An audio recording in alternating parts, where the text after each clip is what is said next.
Georgia Jacobs' Rise of Power, a Colorado Wizard Story by Tim Gallagher. This is a work of fiction. Names, characters, places, and incidents are the product of the author's imagination or are used fictitiously. Any resemblance to actual events, locales, or persons living or dead is coincidental. Copyright 2023 by Timothy Gallagher. All rights are reserved. Thanks to my wife and youngest brother for their never-ending encouragement, patience, enthusiastic feedback, and critiques. This book is dedicated to those who love magic as much as I do. Chapter 1.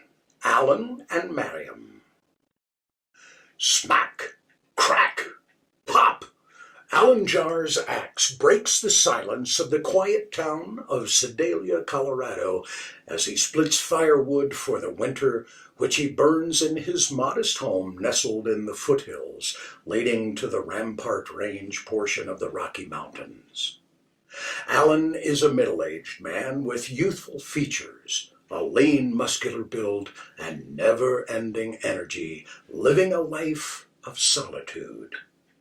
In his spare time, he seeks to finish his wizard apprenticeship, sanctioned by the Devil's Head Valley Village, a secret wizard and witch society formed in the Rocky Mountains after some colonists escaped Salem during the infamous witch trials.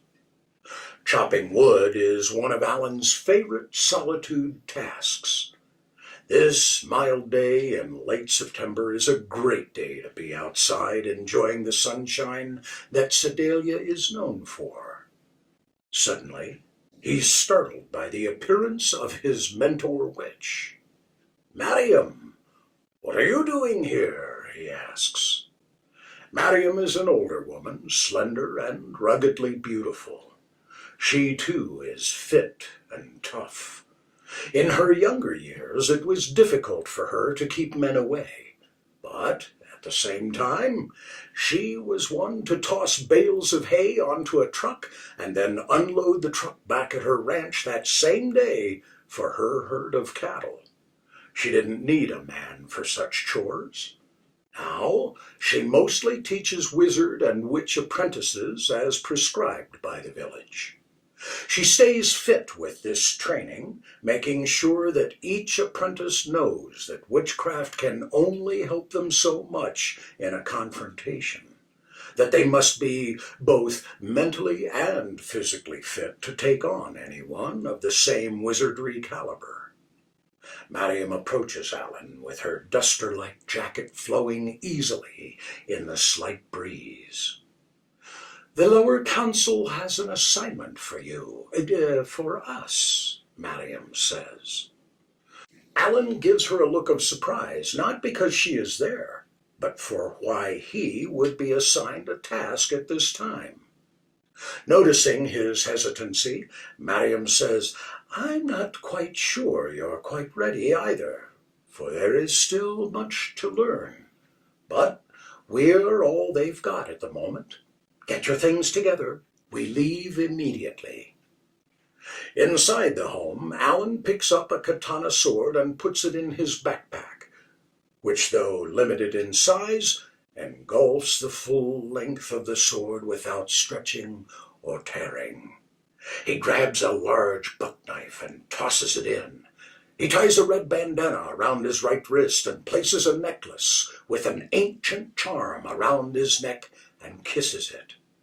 He steps outside where Mariam is waiting.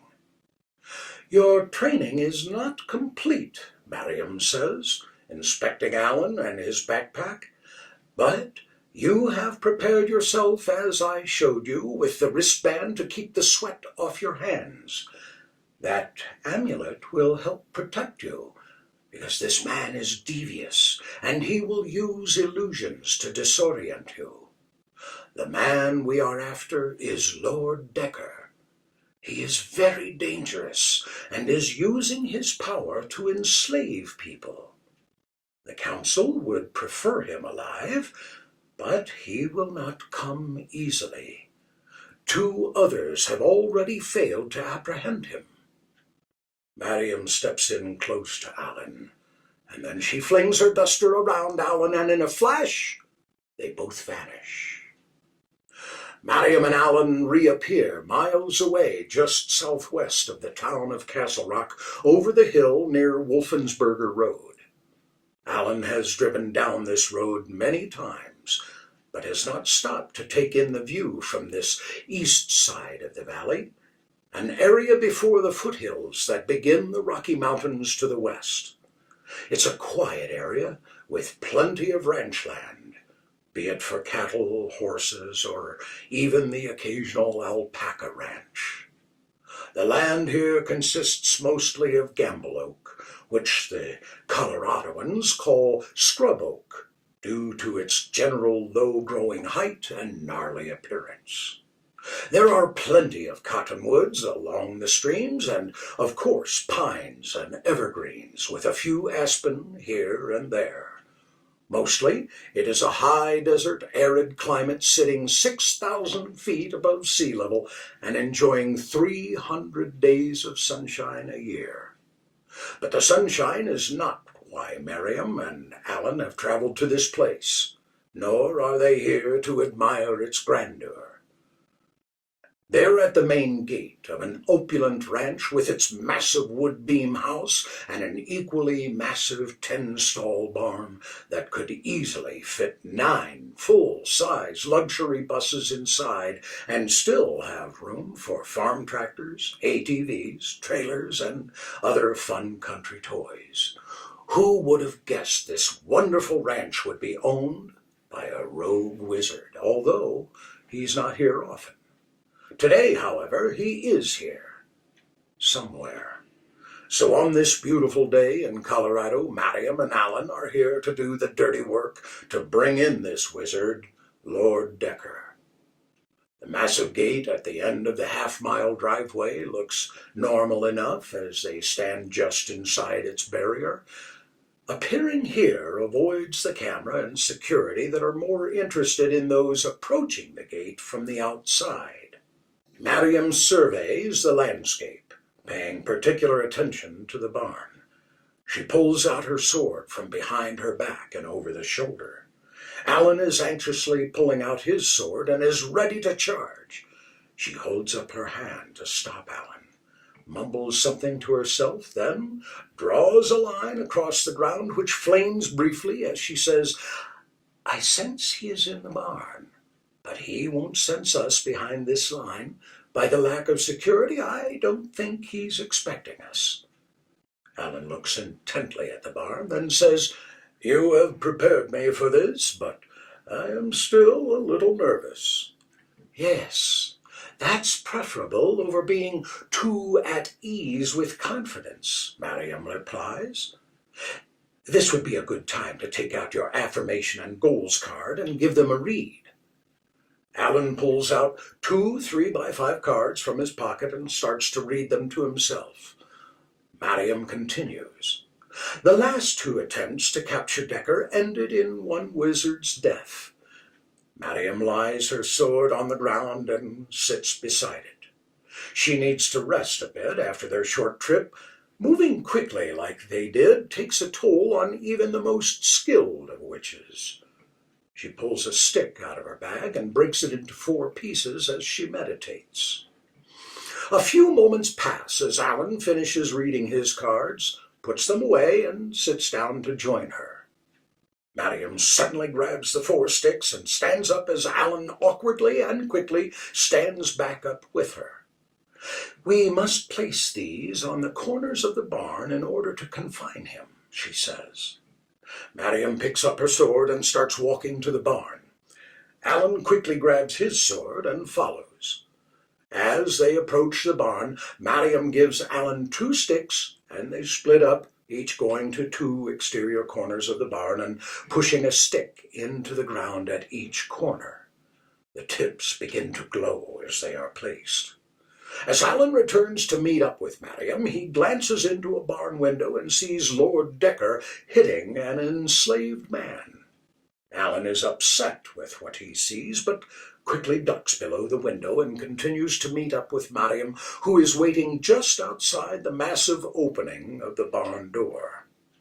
When Alan arrives, they both compose themselves for a moment and then walk into the barn. Mariam and Alan are silhouetted as they enter the barn. As their eyes adjust, they see an enslaved man dressed in a t-shirt, short, and work boots, walking drone-like, carrying hay across the barn. At the far end of the barn, Lord Decker, with his back to them, leans over a table reading some blueprints. Decker is a tall man, imposing even without his magical powers. His arrogance is backed up by his abilities and wealth. He could have been a great asset to the village, but chose to use his magic in uncivilized ways. His hair is straight, dirty blonde, pulled back in a ponytail. He embraces the outdoorsman cowboy style with a bandana around his neck and a leather vest over his long-sleeve shirt, all in earth tones. He adorns his hands with silver and gold rings and carries a scepter with him, which is believed to be the source of his enhanced powers. Decker senses an unwelcome presence as he turns to face them at a distance. "Hello, Mariam. Who's the punk?" he asks. "We're here to stop you from abusing your power and enslaving these people. You'll have to answer to the village council," Mariam replies. She waves her hands, creating a ball of fire that she throws at Decker in an attempt to encase him in a force field-like cage, making him easier to subdue. But Decker meets the force field ball with his outstretched scepter.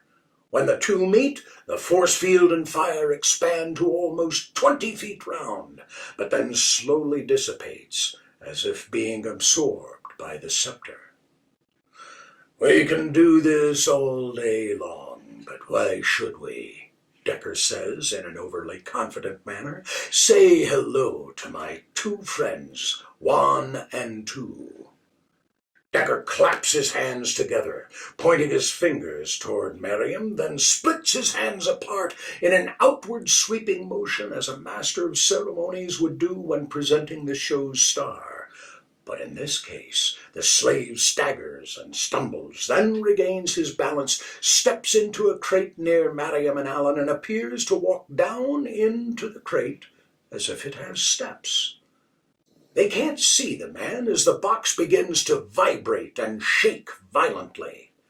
Mariam and Alan are taken aback. They don't know how to react, although Alan is ready to attack Decker and Mariam holds him back as the box continues to spasm. Then suddenly the box stops moving and the man ascends up the steps and out of the box. What was the point of that? Alan thinks. But then he realizes the point as another man rises up the steps and steps out of the box and stands firmly with the first man facing Mariam and Alan. Decker picks up his scepter, a 5-foot-long staff topped with a round crystal cradled by the talons of a thunderbird.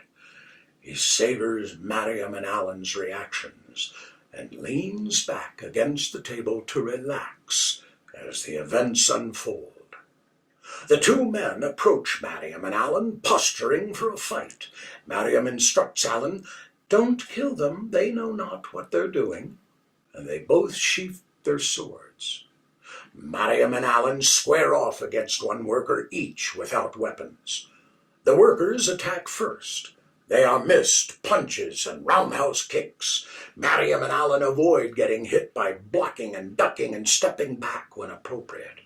The worker punches at Alan, and Alan responds with a front kick, knocking the worker back against the crate, moving it several feet as he stumbles to regain his control. He attacks Alan again, but more carelessly this time, ending with Alan twisting the worker around and grabbing him in a sleeper hold. The worker struggles and slowly passes out as Alan lays him gently on the ground. Mariam, moving very gracefully, finally catches a punch with her left hand and then right, and her right hand touches the worker's forehead with her index finger, pushing him backwards. The worker's eyes flutter as he slowly passes out and backs up against the crate, dropping to a sitting position on its edge and finally falling backwards into the crate with a flash of fire and smoke. Mariam protects herself for a moment, but then looks into the crate and finally turns to Alan, saying, "He's gone." Mariam and Alan turn their attention toward Decker, who is applauding at the table. "Very impressive. Maybe I should run," he says. "We'll just hunt you down again," Mariam replies, as she and Alan march toward him with swords now drawn. Decker casually stands and responds with, "You only get one shot at this, Mariam. You'll either take me in or..." "Well, you know, I won't make this easy. I don't like being confined." "How ironic, since you like to enslave these people," Alan says. Decker shakes his head in disgust. "You should teach the punk to keep his mouth shut, Mariam." Mariam and Alan continue marching forward until they stand within fighting distance of Decker. They all pause for a moment, sizing each other up. Mariam announces, "By order of the High Council of Devil's Head Valley Village," Decker attacks, swinging his scepter at Mariam, and she dodges it as Alan moves into a better position to attack. Decker stands between Mariam and Alan and begins fighting on both fronts, using the scepter, swinging it back and forth, thrusting back and forth at Mariam and then at Alan and back again. Decker's energy seems endless and his speed is swift. But Mariam and Alan are able to keep him trapped between them. Suddenly, Mariam dodges a swing and thrusts her sword into Decker's stomach, which surprises Decker and makes him pause long enough for Alan to thrust his sword into Decker's back. Decker screams in pain, falls to his knees, then looks up to the ceiling and starts to laugh. Mariam and Alan also look up to see a suspended bale of hay come loose from its hoist and drop towards Decker. Mariam and Alan both back out of the way, pulling their swords free as the hay slams down on Decker with a loud crash and a cloud of hay dust. As the dust clears, Mariam and Alan are astonished to see Lord Decker standing where he was before at the table. Alan looks back at Mariam and says, "Another illusion? He's testing us?" "Good. He should be weaker now," Mariam replies. Alan attacks Decker first, and they clash with Decker's scepter, blocking Alan's sword. Mariam takes a few swings at Decker with her sword, and Decker blocks it with his scepter. Then he dodges another as Mariam attacks again. Decker gets in a sidekick and knocks Mariam to the ground, hitting her head hard. She is stunned for a moment. Decker squares off again with Alan, and they start swinging their weapons hard. Decker first forcing Alan backwards, defending himself, then Alan getting the upper hand and forcing Decker backwards. Decker gets in a kick or two, knocking Alan back again. Frustrated, Alan comes at Decker carelessly fast, and Decker uses Alan's momentum to knock him to the ground. While on the ground, Alan sees Mariam is ready to re-enter the fight, but as he gets up, he says to her, "No, I've got this." Decker yells at Mariam, "Let the punk learn the hard way." Alan is fully enraged, attacking Decker hard with his sword, swinging this way and that. Decker blocks a couple, but then his scepter is knocked from his hands. Overconfidently, Alan lunges forward and Decker dodges the sword, but pulls Alan into him on Decker's left side with Alan's back to Decker. Alan struggles to get free, but Decker has Alan's sword hand held tight while his other arm is wrapped around Alan's upper chest in an attempt to chokehold him. They struggle some more when Decker suddenly turns Alan to face him, still controlling Alan's sword hand, and with Decker's free hand thrusts his index and middle fingers into Alan's eye. Instantly, blood flows out, and Alan is in great pain as he backs off, holding his eye and dropping his sword.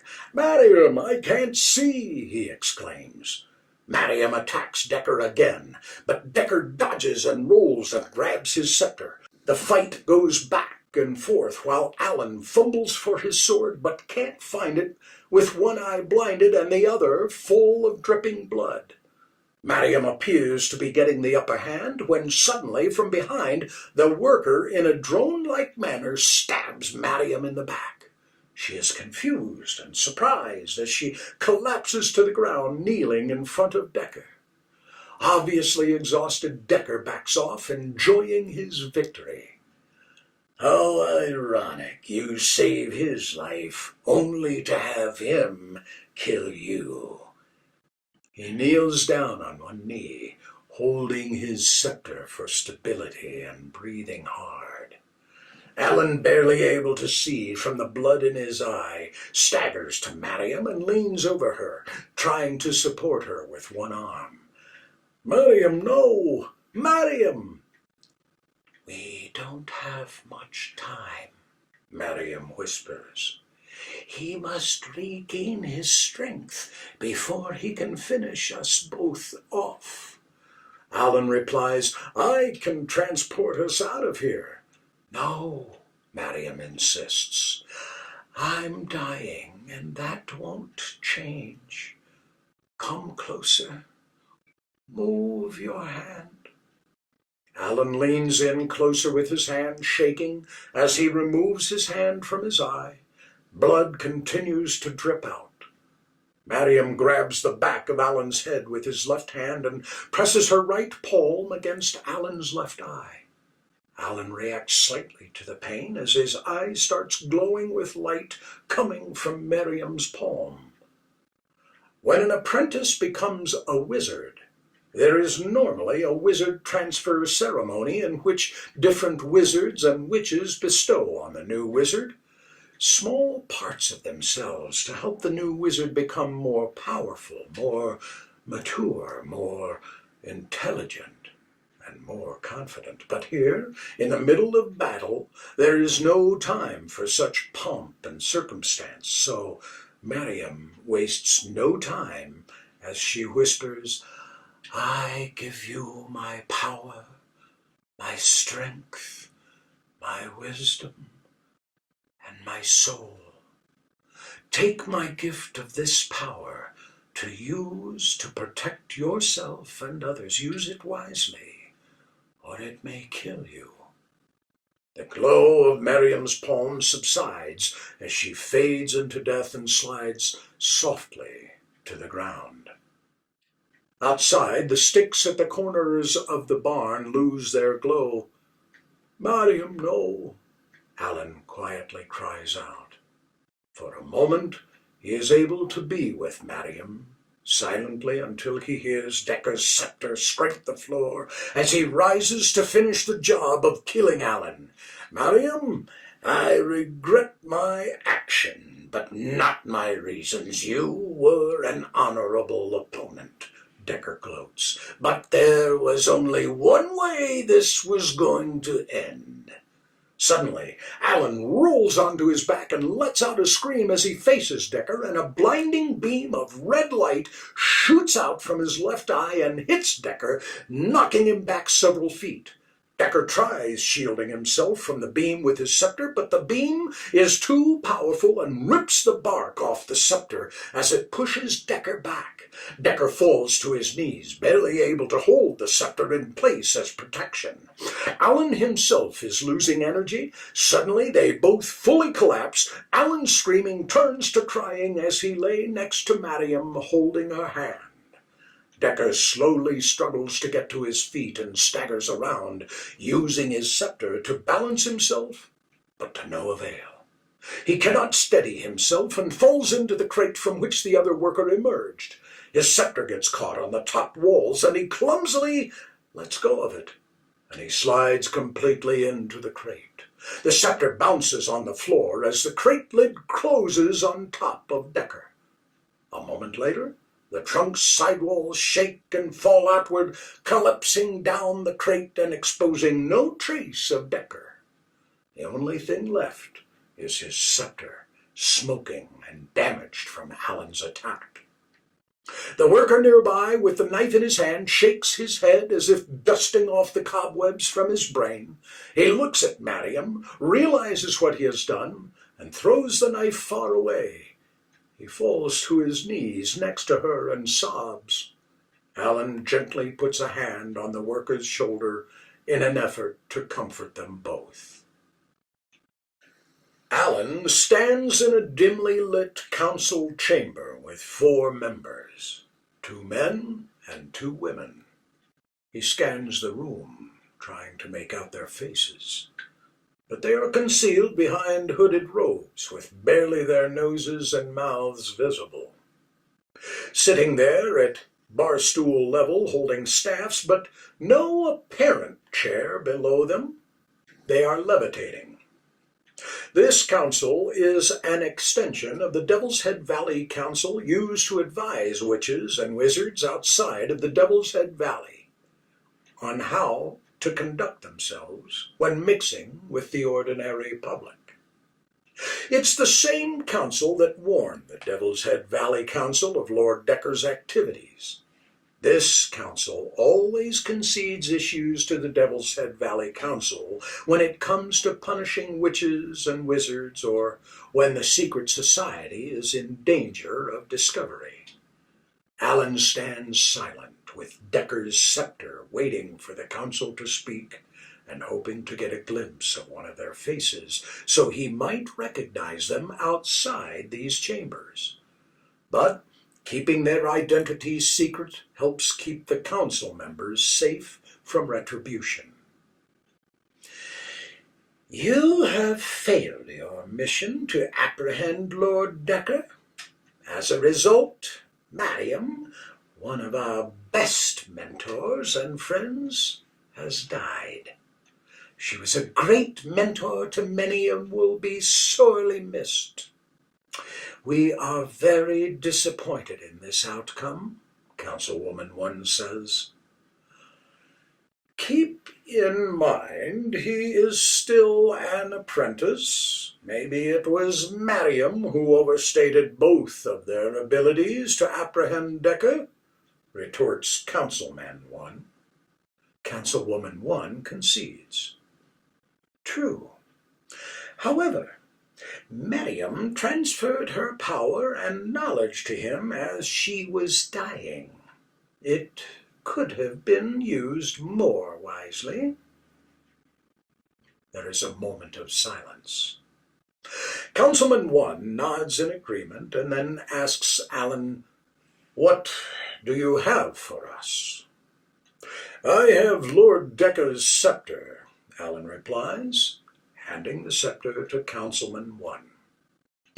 Mariam surmised this scepter was the major source of his power. Without it, he can no longer control his slaves. When he vanished and left this behind, his spell over the slaves dissipated. Well, at least something positive has come out of this, says Councilwoman 1 sarcastically. Enough negativity, retorts Councilman 1. As the councilwoman has mentioned, Mariam transferred her knowledge and power to you. This action, though obviously rare, constitutes elevating you to a full wizard status. Therefore, I disagree with this action, interrupts Councilwoman 1. We have already discussed this, and the matter of wizard status was already settled, and you were overruled, replies Councilwoman 2. Councilman 2 says, I agree. As I was saying, Councilman 1 continues, you are now considered a full wizard. Usually there is a ceremony for this, but it would not seem appropriate to celebrate at this time, so we'll skip the formalities. Alan barely reacts because he knows the price that was paid for him to achieve full wizard status. It makes him sad that he has benefited so much from Mariam's death, but it makes him proud that because of her, he can continue her legacy. He can't necessarily feel Mariam inside him, but he feels more confident, and he has noticed a slight change in how he perceives everyday events. Things that used to bother him don't anymore. Things he never noticed before are suddenly things he is aware of. Councilwoman Two's chair moves forward and she says, "Alan, do you solemnly swear, to the best of your ability, to protect the valley from all forms of evil, to never give the location or key to the entry of the valley to anyone without prior consent of the valley or the lower council, and to never use witchcraft or magic with anyone who is not associated with the valley or the lower council? But if it happens, we'll report it to the valley immediately?" "I do," replies Alan. Councilwoman 2 holds out a blank piece of paper to Alan. "Now we will need your bloody fingerprint on this page. I assume you have a knife?" Alan pulls out a pocket knife and gives his index finger a prick. Then he reaches out and touches the paper with a bloody fingerprint. Councilwoman 2 shakes the paper as if to dry the blood, but as she does, writing starts to appear on the page. Alan has never seen the wizard transfer ceremony before, but from what he knows, this page will be placed in a very old book that keeps wizards' records, and the writing now appearing on the page will become part of the valley's history. He smiles with pride as he sucks the remaining blood off his finger. Councilman 1 exclaims, "The lower council of Devil's Head Valley welcomes the wizard, Alan. I will serve the valley with honor, respect, and courage," Alan says. He accomplished a feat that he at first thought was unachievable. But Mariam's encouragement and instructions on establishing his goals, thinking about achieving them every day and working towards them, has finally paid off, although not exactly in the manner in which he had hoped. He had hoped Mariam would be here for this event. Councilwoman 1 says, "Well, Alan, it's been a tough couple of days for everyone. Much has happened. Not all bad, some good. The council will forever second-guess itself for sending only the 2 of you instead of sending more people to apprehend Decker, and we're sure you have plenty to think about as well. You'll probably second-guess yourself on what you and or Mariam could have done to achieve a better outcome. Do not let it consume you. We all need time to heal with these issues as we recover from these events. Therefore, the council has decided that you should take it easy for a bit while we track down Decker again. So, we have a simple mission for you, but one we think with maturity will give rise to a very powerful witch one day. You are to watch over a young college student, Georgia Jacobs. She has witch blood and has the potential to be a powerful witch, but currently has no knowledge of her capabilities.